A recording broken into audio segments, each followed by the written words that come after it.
मित्रता हो तो कृष्ण और सुदामा जैसी। उमरिया जिले के नौरोजाबाद तहसील अंतर्गत ग्राम निपनिया के सेमरहा टोला निवासी तिलक राज सिंह राजपूत निज निवास में चल रही श्रीमद् भागवत कथा सप्ताह ज्ञान यज्ञ के तहत आज कथा के अंतिम दिन कथावाचक आचार्य रामचंद्र महाराज ने सुदामा चरित्र की कथा उपस्थित श्रोताओं को सुनाई। उन्होंने बताया कि भगवान श्री कृष्ण और सुदामा दोनों बचपन के मित्र थे। समय बीतते गया, भगवान श्री कृष्ण द्वारिका के राजा बन गए, जबकि सुदामा जी अपने गाँव में रह गए। सुदामा जी बहुत ही गरीब थे। एक दिन सुदामा जी की पत्नी सुशीला ने कहा कि आपके मित्र श्री कृष्ण द्वारिका के राजा हैं, आप उनके पास क्यों नहीं चले जाते हैं? शायद वे हमारी गरीबी की हालत देखकर कुछ मदद कर सकें। सुदामा जी बहुत ही संकोची स्वभाव के थे। उन्होंने अपनी पत्नी सुशीला को मना कर दिया कि मैं द्वारिकाधीश के पास नहीं जाऊंगा मदद के लिए। सुशीला के बार बार विनती करने पर सुदामा जी द्वारिका जाने के लिए तैयार हो गए।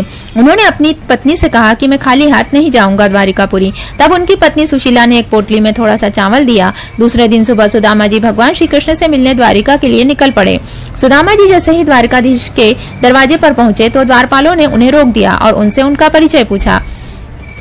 तब सुदामा जी अपने को द्वारिकाधीश के बचपन का मित्र बताया। तब जाके द्वारपालों ने भगवान श्री कृष्ण को जा करके सुदामा के बारे में बताया। सुदामा का नाम सुनते ही भगवान श्री कृष्ण से मिलने के लिए दौड़ पड़े और उन्हें अपने साथ महल में ले गए और उनकी खूब खातिरदारी की। रात को जब दोनों मित्र आपस में बात कर रहे थे तब भगवान श्री कृष्ण ने सुदामा से पूछा कि भाभी ने मेरे लिए क्या भेजा।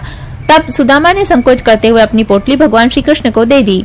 तब भगवान श्री कृष्ण ने 2 मुट्ठी चावल खा लिया और जैसे ही वे तीसरी मुट्ठी चावल की अपने मुंह में डालने लगे तो सत्यभामा ने भगवान का हाथ पकड़ लिया और बोला कि सब दे दोगे स्वामी।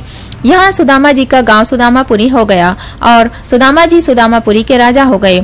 इसीलिए कहा गया है कि मित्रता हो तो सुदामा और श्री कृष्ण जैसी। CID न्यूज के लिए उमरिया से हुकुम सिंह राजपूत की खास रिपोर्ट। मित्रता हो